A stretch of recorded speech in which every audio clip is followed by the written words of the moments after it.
Ang kwentong ito ay hango sa totoong buhay. Karanasan ito ni Augusto. Taong 1980, Bontoc, Leyte.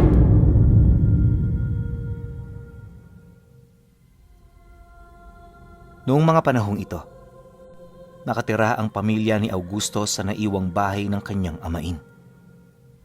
Bale, silang magkakapatid na lang ang magkakasama noon, gawa ng yung mga magulang nila, matagal na silang iniwan. Hindi biro ang kanilang pinagdaanan, pero pasalamat pa rin sila sa amain nila sa kadahilanang itinaguyod sila nito hanggang sayon ay mawala. Iniwan man sila nito ng maaga, natuto na sila kung papaano nila buhayin ang kanilang mga sarili. Dagdag pa ni Augusto na kung hindi dahil sa mga ito, malamang sa malamang wala sila sa kanilang kinatatayuan. Ilang buwan ang lumipas pagkatapos pumanaw ng kanilang amain, dito na naging seryoso ang kanilang mga buhay. Araw-araw, obligado silang maghanap buhay upang may mailagay silang pagkain sa kanilang pinggan.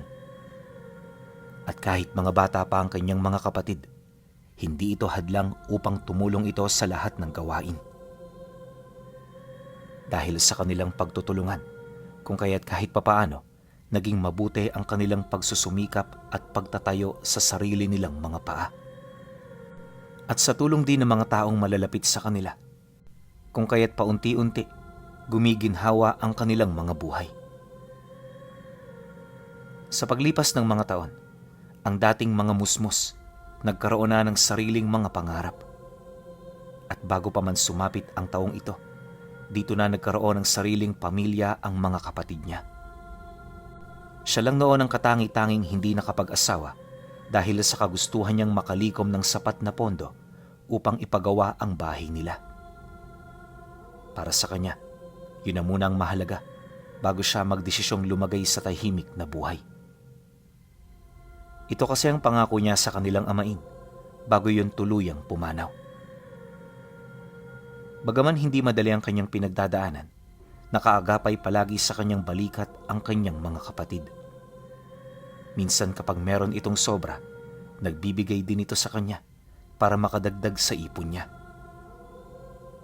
Kahit may mga sarili na itong tahanan, masaya pa rin itong tumutulong dahil alam ng mga ito kung ano ang kanyang sakripisyo upang matupad ang kanyang pangako.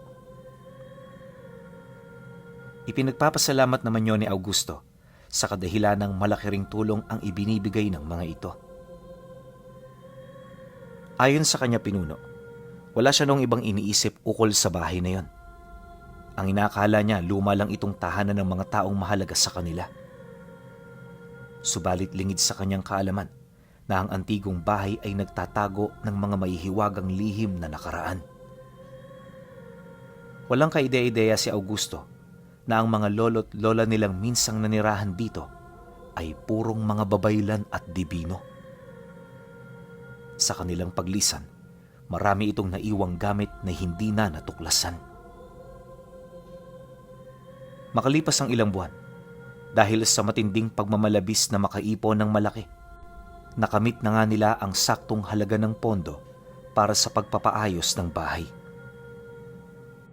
Hindi ito gaanong kalakihan pinuno, kaya naman nagtulong-tulong sila para makatipid sa ibang gastusin. Tuwing umaga, tumutulong ang mga kapatid niya, ngunit may mga pagkakataong hindi ito nakakapunta.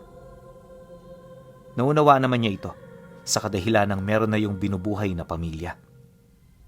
At imbis na umasa sa lakas ng kanyang mga kapatid, mag-isa niyang itinaguyod ang proyekto na matagal nang laman ng kanyang isip. Isang linggo pagkatapos niyang mabaklas ang mga dingding nito, meron siyang nadiskubring bahay na nakatago sa guho na pinaliligiran ng kumpol ng mga alikabok. Kaya nito naagaw ang kanyang atensyon ay dahil sa kakaiba nitong itsura. Unang beses lang din niya yung nakita, kaya naman hindi siya nagdalawang isip na ito ay lapitan. Dahan-dahan niya yung inalis sa pinagtataguan nito at nung malinisan niya na ito, bumungad sa kanya ang itim na figura na gawa sa purong salamin. Napakaganda ng pagkakaukit nito. Animoy isang batikang eskultor ang gumawa rito. Paglalarawan ni Augusto sa bagay na nakuha niya, para itong Diyos na sinasamba ng mga katutubo. Malatao ang wangis nito, pero ang pinagkaiba ay yung kasuotan nito. May napansin din siyang mga kamay sa likod nito na hindi niya mawari kung para saan at kung ano ang ibig nitong ipahiwatig. Dala ng kanyang kuryosidad, maigi niyang siniyasat ang figura. Hanggang sa may nakita siyang butas sa gitna ng katawan nito kung saan naroon ang hindi mabilang na mga kamay. Maya-maya pa, sinaid niya sa pinakailalim nito ang kanyang daliri sa paniniwalang meron siya roong makukuha. Ngunit imbis na may matuklasan, bigla na lang siyang nakaramdam ng bagay na mabilis na bumaon sa kanyang katawan. Wala siyang ideya kung ano ito, kaya dali-dali niyang binawi ang kanyang daliri. Ang kaso lang, nang mailabas niya ito sa butas, dito niya na napansin na nasugatan na pala siya. Pagsilay niya rito, wala naman siyang inisip na kung ano, gawa ng yung sugat na yon, normal lang naman.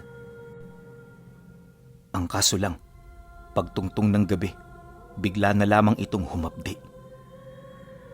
Noong una, kaya niya pa itong tiisin, pero ilang minuto lang ang lumipas, pakiramdam niya mapuputol na ang daliri niya. Ang mas malala pa, gumagapang ang hapdi nito sa buo niyang katawan. Akala niya talaga noon mamamatay na siya kasi hindi na talaga maganda yung lagay niya. At gustuhin man niyang humingi ng tulong sa kanyang kapatid, alam niya sa kanyang sarili na masyado na itong imposible. Kapag kasi sinusubukan niyang tumayo at maglakad, mas lalong lumulubha ang nararamdaman niyang hapdi. Dahil dito, wala na siyang nagawa kundi ang manalangin habang namimilipit sa sakit. Ilang minuto pa ang lumipas, bigla namang nawala ang hapdi. Bumalik na rin sa normal ang kanyang pakiramdam, kaya naman nang mapansin niya ito, hindi siya nagdalawang isip na tumayo at tumakbo papalabas ng bahay. Unang sumagi noon sa kanya, puntahan ng kanyang mga kapatid para makahingi ng tulong. Ngunit di pa man siya nakakalabas ng silid, muli na naman siyang napahinto matapos niyang maramdaman ang pagpaparamdam ng isang nilalang na kanina pang naroon kasama niya. Hindi niya ito nakumpirma nung una, kung kaya't dahan-dahan niya itong nilingon at hinanap upang mapatunayan ang kanyang kutob. Pagbaling niya ng tingin sa unahang bahagi ng kanyang higaan, meron siya roong nakitang isang taong nakaupo at nakabaluktot ang katawan. Wala itong saplot, kaya naman kahit napakadilim sa kanyang silid, agad niya yung nasilayan. Dahil dito, hindi siya nagdalawang isip na tanungin ito. Inakala niya kasi na isang palaboy lang itong nakapuslit sa loob para mapagnakawan siya ng gamit.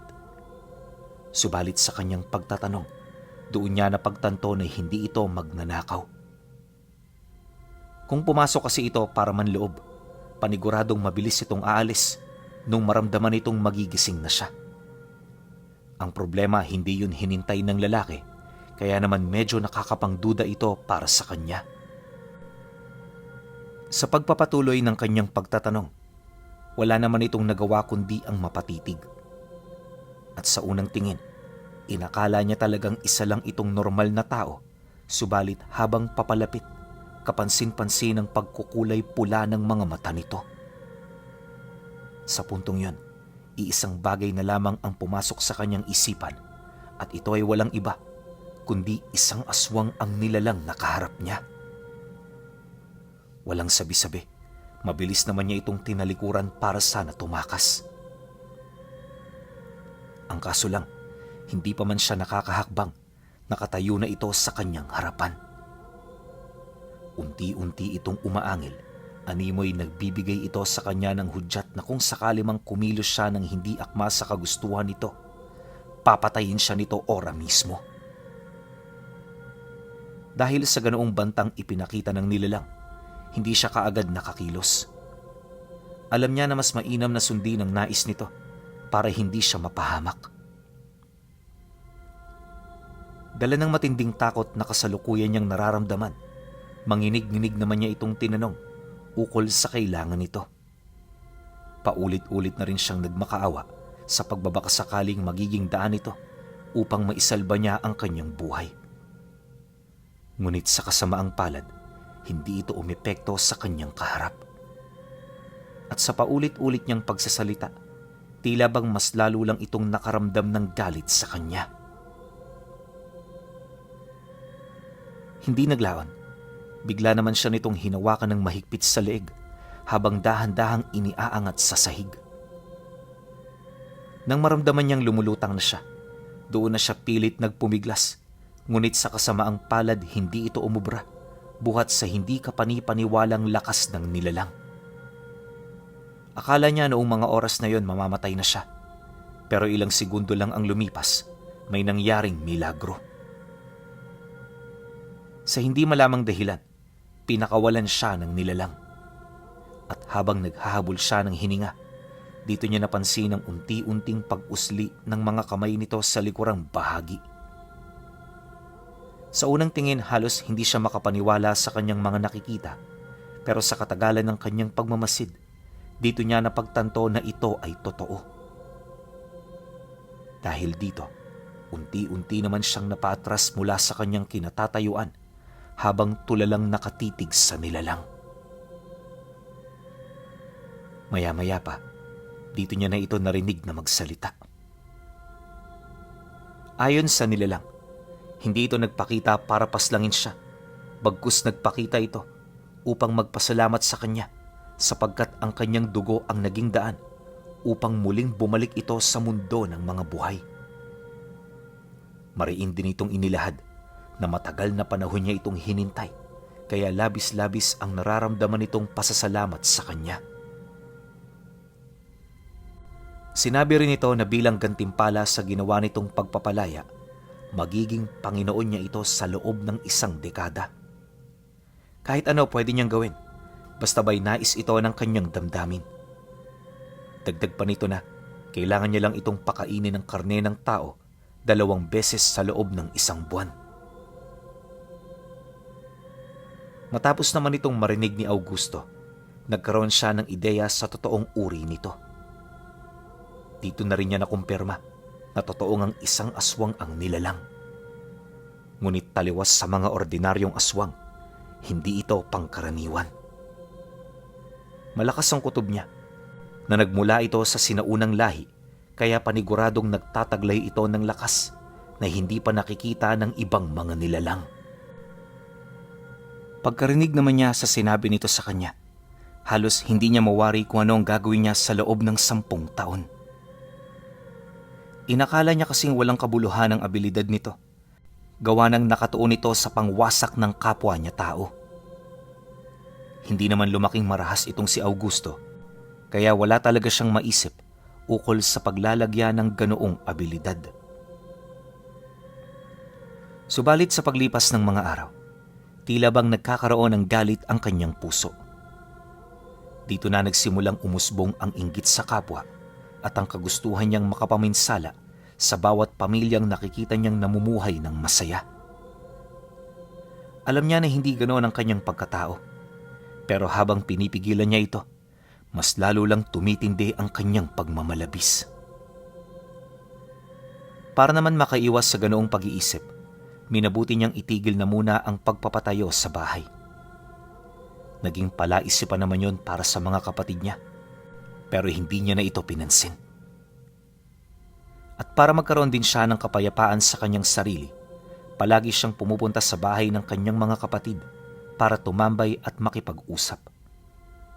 Ganon at ganon palagi ang kanyang ginagawa hanggang sa nakalimutan na niya ng tuluyan ang tungkol sa kasunduan nila ng nilalang. Ilang linggo pa ang lumipas, muli itong nagparamdam sa kanya. Papasapit na kasi ang araw ng panginginain nito, kaya naman humihingi na yon sa kanya ng senyales ukol sa mga taong gusto niyang ipapatay. Kapag naririnig naman niya ang bulong ng nilalang, hindi na niya muna ito gaanong pinapansin sa kadahilan ng nababahala talaga siyang gumawa ng ganoong bagay. Dahil sa kanyang pasya, Muli siyang pinaalalahanan ng nilalang ukol sa mga pwedeng mangyari kung sakali mang hindi siya makapagbigay ng biktimang kakainin nito. Mariin din itong inilahad na sa baryo siya kukuha ng pagkain, kaya para hindi niya madamay ang malalapit na kaibigan ni Augusto, mas mainam na magbigay na siya ng pangalan. Pagtatapat pa nito na, sa ganoong paraan, makakaiwas sila sa mga hindi inaasahang problema. Pagkarinig niya sa sinabi nito, inabisuhan naman niya itong kumalma. Anya, magbibigay siya ng pangalan pagsapit ng gabi dahil sa gabi pa naman yun aalis. Dagdag pa niya na pag-iisipan niya ito ng mabuti, kaya mas mainam na manahimik na muna ito habang nagtatago sa kanyang tahanan. Matapos naman niya itong mailahad, dito na ito tuluyang tumahimik. Pagbalik naman ng wisyo niya sa kanyang katawan, nadatnan niya ang kanyang sarili na kasalukuyang nakaupo sa labas ng bakuran ng bahay ng kapatid niya. Pagbaling niya ng tingin dito, muli silang nagkausap ukol sa mga plano nila sa buhay. Napakasaya nila noong mga oras na yon, hanggang sa dito na dumating ang lalaking pinagkakautangan ng kanyang kapatid. Malaki-laki ang nautang nito rito, kaya naman pagpasok pa lang nito, agad na yung napatahimik. Bobet, di ba ngayon ang petsang sinabi mo sa akin? Nasaan na ang pera at saka tubo?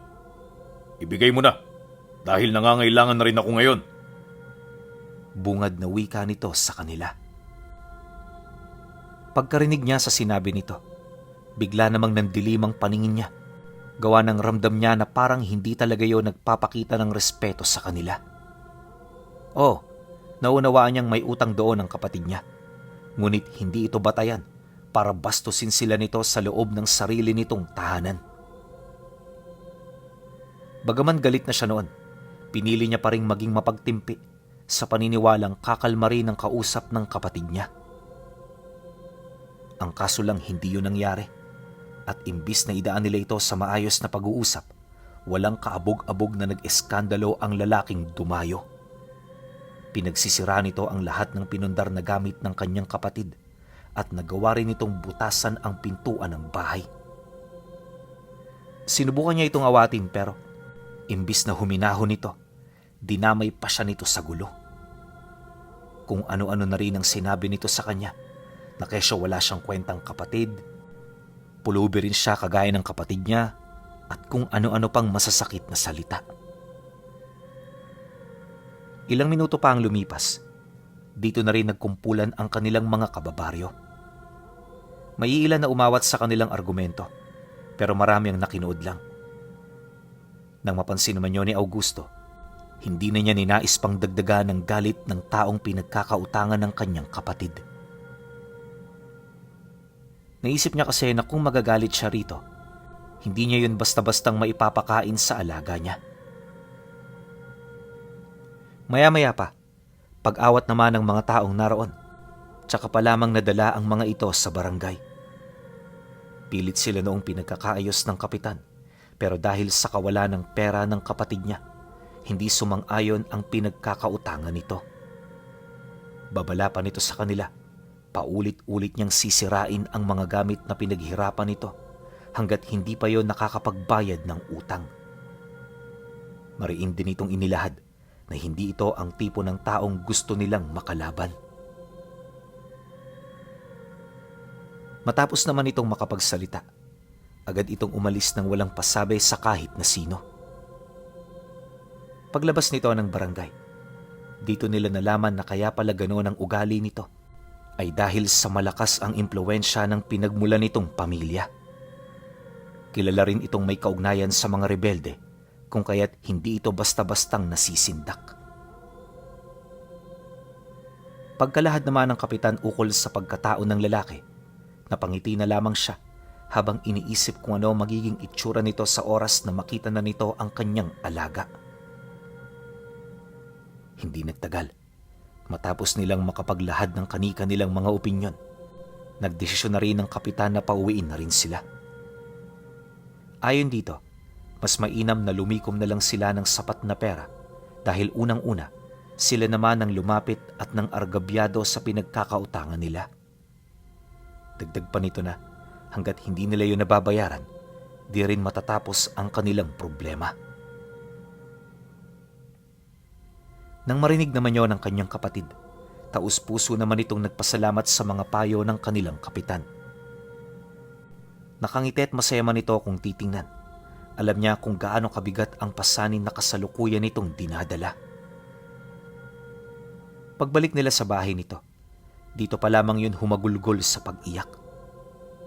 Kahit kasi pagsamasamahin ng kanilang mga ipon, hindi ito sapat para makapagbayad. Dagdag pa nito na wala sa plano na makakautang sila ng ganun, ngunit napilitan lamang siya buhat sa nalagay noon sa alanganin ang buhay ng kanyang asawa. Ayos lang yan, Beth. Huwag kang mag-alala. May awa ang Panginoon. Hindi man natin sa ngayon na lamang gagawin. Nasisiguro ko na makakahanap din tayo ng kasagutan. Manalig ka lang at maghintay. Wika niya. Salamat kuya. Sana nga makahanap ako ng bagong mapagkakautangan para naman makaiwas na rin ako sa kanya. Mahirap na eh.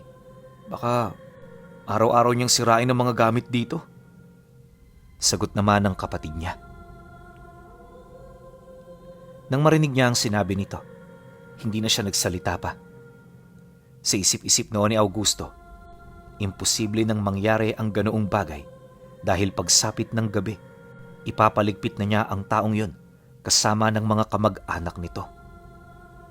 Sigurado na siya sa kanyang pasya, lalo pat nasaksihan niya kung papaano nito lapastanganin ang kanyang pamilya sa harapan niya. Matapos ang kanilang naging pag-uusap, agad naman siyang bumalik sa kanyang pamamahay.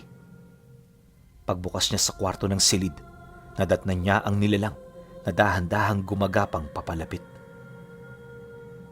Pagsilay niya sa mukha nito, nasipat niya na nakangisi ito, na animoy alam na nito kung ano ang ibig ng kanyang damdamin. Walang sabi-sabi, yumakap ito sa kanyang katawan habang pabulong na nagwiwika ng, Ipagbubunyi ko ang inyong pasya, Panginoon. Hayaan ninyo, tutuparin ko ang lahat ng gusto ninyong mangyari. Ititira ko ang lalaking yon upang maparusahan mo sa abot ng iyong kagustuhan.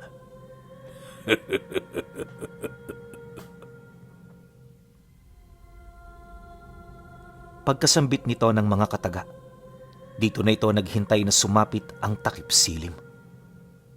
Di nagtagal, nang lumubog na ang araw, nagsimula na itong lumakad. Si Augusto naman noon, naiwan lang sa loob ng bahay niya, matyagang naghihintay sa pagbabalik ng nilalang na inutusan niya.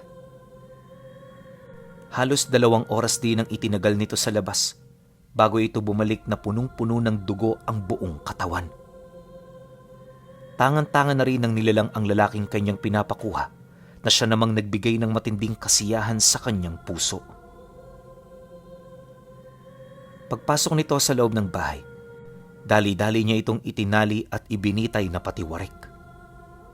Hindi ito naging mahirap para sa kanya, gawa ng unang-una, walang malay ang taong yon ng tinali niya. Bumalik lang din ang ulirat nito matapos siyang usala ng nilalang. Nang magkamalay na ang lalaki, dito na yon nagsusumigaw habang walang patid na humihingi ng tulong. Pagbaling naman ito ng tingin sa kanya, bigla naman itong napatahimik kasabay ng pagtanong nito ukol sa kanyang ginawa. Dagdag pa nito na sa oras na malaman niyo ng kanyang pamilya, paniguradong uubusin nito ang lahi ni Augusto. Ngunit nang marinig ng nilalang ang paninindak ng lalaki, harap-harapan itong isinuka ang 20 ulo na mula sa pamilyang pinatay niya. Paggulong ng mga ulo sa sahig, agad namang umalingasaw ang amoy nito na nagmumula sa napakalapot na laway ng nilalang. Matapos ang pangyayari, tinitigan nito ng harapan ng lalaki kasabay ng pagwiwika nito ng, Hayan, Yan ang mga taong ipinagmamalaki mo. Ngayon, kanino ka pa hihingi ng tulong? Tampalasan ka. Wala kang karapatan na bastusin at pagbantaan ang aking Panginoon.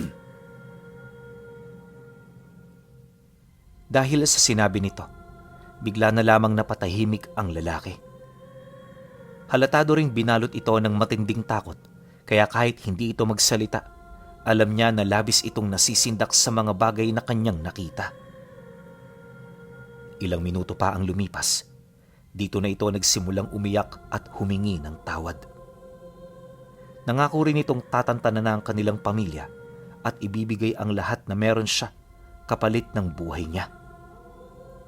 Subalit nang marinig ito ni Augusto, hindi ito pumayag.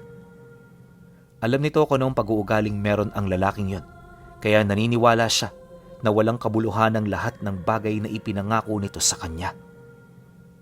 Hindi rin mahalaga kung ano ang ibibigay nito, lalo pat mas matimbang pa rin para sa kanya ang nararamdaman niyang puot at galit buhat sa mga nagawa nito sa kanyang kapatid. Matapos mailahad ng lalaki ang lahat ng kanyang nais, dito nito napagtanto na wala siyang balak na makinig sa lahat ng mga sinasabi nito. Dahil dito, bigla na lamang itong nagmumumura habang sinusumpa ang kanyang pamilya. Nagpumilit din itong kumawala mula sa pagkakatali, ngunit sa kasamaang palad naging bigo ito. Hindi naglaon, unti-unti nang nawala sa isipan ng lalaking yon ang pagnanais na makawala sa kanyang sitwasyon. Marahil ay naunawaan na nito na kahit anong gawin niya, hinding-hindi na siya rito makakatakas pa. Nang mapagtanto naman yon ng nilalang, dito na ito paulit-ulit humalakhak habang pinupulot isa-isa ang lahat ng ulong iniluwa niya. Paglulo naman ito sa lahat ng ulong nagkalat sa sahig, agad naman yung umupo sa gilid. Nang mapansin naman niya ang ginawa nito, dito niya na sinimulang parusahan ang lalaki. Ang una niyang ginawa, kinulpi niya muna ito ng ginulpi bago niya ito inundaya ng saksak sa iba't ibang bahagi. Akala niya mananatiling buhay ang lalaking yun matapos niya itong parusahan, pero sa kasamaang palad, dahil sa tindi ng mga pinsalang tinamo nito, hindi na rin nagtagal pa ang buhay nito. Kinaumagahan, nadatnan niya itong naninigas na at wala ng buhay. Umaalingasaw na rin ang kakaibang amoy sa katawan at may mga parte na ito na medyo nabubulok at inuuod na. Nang masipat naman niya ang kalagayan ng lalaki, dito niya na inabisuhan ng alipin niya na lulunin ito ng buo. Siyempre nang marinig nito ang kanyang utos, walang kaabog-abog nitong nilulun ang biktima. Matapos nun, bumalik na ito sa kanyang silid para maghintay sa susunod na araw ng panginginain. Ilang oras pa ang lumipas, bumalik siya sa bahay ng kanyang kapatid. Akala niya, pangkaraniwan pa rin ang araw na yon para sa kanila. Pero hindi pa man sila nakakapag-almusal, binisita sila ng barangay, bit-bit ang karumal-dumal na balita. Pagbanggit ng kapitan ukol sa nangyari sa pamilyang pinagkakautangan ng kapatid niya, agad naman silang napatayo, bakas sa kanilang muka ang matinding pagkagulat. At para hindi siya noon mapaghinalaan, nanatili siya sa likod ng kanyang kapatid. Hindi na rin siya nagsalita pa, lalo pat unang-una, alam niya na hindi siya kasali sa investigasyon. Ayon sa mga nakausap nito, maaaring ang ibang kalaban ng pamilya ang gumawa ng pangyayari. Base kasi sa kanilang estado, kumbinsido ang kapitan na wala silang kakayahang gumawa ng ganoong bagay. Dagdag pa nito na, magbibigay na lang sila ng abiso kung sakali mang matagpuan na nila ang totoong mga salarin. Matapos naman itong mailahad ang lahat ng nais nilang ipahatid, agad naman yung umalis. Kinahapunan, nalaman nilang may mga albularyo nang tumingin mula sa bahay ng pinangyarihan ng insidente. Ang kaso lang, ilang araw lang noon ang lumipas, bigla na lamang nawala ang mga albularyong yon. Nagtaka noon ang mga kapatid niya hanggang sa dito na nila nalaman ang totoong kalagayan at pinaggagawa ni Augusto. Sa kagustuhan niya kasi noong hindi magalit ang mga kapatid niya sa kanya, inunahan na niya ito. At para maging komportable siya na ibahagi ang katotohanan sa likod ng mga pangyayari, inanyayahan niya yung pumunta sa kanyang tahanan ng 10 oras ng gabi. Nang marinig naman yon ng kanyang mga kapatid, hindi siya nito binigo.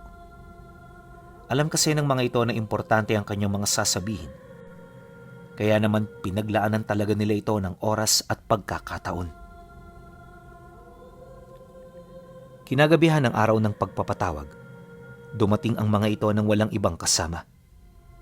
At sa kanilang pag-uusap, inilahad niya ang lahat hanggang sa dito niya nalaman ang mga opinyon ng mga ito ukol sa kanyang kalagayan. Ayon sa kanyang mga kapatid, nalaman nila na mga dibino at babaylan ang mga magulang ng kanilang amain. Purong kanan ang taglay nitong abilidad, kaya marahil yung nilalang na natawag niya ay isang bilanggo ng mga ito noong yon ay nabubuhay pa. Mariin din itong inilahad na maaaring kinokontrol siya ng mga ito, kaya mataas ang tsansa na siya ay mapahamak. Matapos naman yung marinig ni Augusto, hindi siya kaagad naniwala. Alam niya kasi na mabait ang nilalang sa kanya at sinusunod nito ang lahat ng ibig niya. Lumipas ang mga buwan at taon, nagpatuloy ang paghahasik niya ng lagim. Hindi lang din sa lugar nila nangyayari ang ganoong kaganapan, bagkus ay umabot na ito sa mga karatig bayan. Nagsimula na rin siyang magkaroon ng mga mortal na kaaway dahil sa natuklasan ng mga ito ang masama niyang gawain. Subalit dahil sa lakas ng kanyang alipin, wala ring nagawa ang kanyang mga kalaban kundi ang magtago at mamatay sa kanyang mga kamay. At sa loob ng halos 1 dekada, literal na wala talagang nakatalo sa kanya. Gayunpaman sa kabila nito, nananatiling nasa maayos na estado ang kanyang pag-iisip. At dahil dito, kung kaya't naibahagi niya sa kanyang mga kapatid ang lahat ng kanyang mga pinagdaanan bago siya madatna ng mga ito na isa ng malamig na bangkay sa loob ng kanyang tahanan. Ayon kay Bobet Pinuno, yung mga nawalang albularyo noon sa lugar nila ay pinaslang din pala ng alipin ng kuya niya. Maliban dito, marami pa itong pinaslang sa mga karatig lugar, kaya ang kwentong naibahagi nito sa kanila ay hindi talaga nila makakalimutan. At ngayong may mga sarili ng pamilya ang mga anak niya, patuloy pa rin namumutawi sa kanilang bibig ang kwento ni Augusto na may aliping sinaunang aswang na napakawalan niya noong minsang ipinagawa niya ang dating bahay ng mga babaylan at dibino.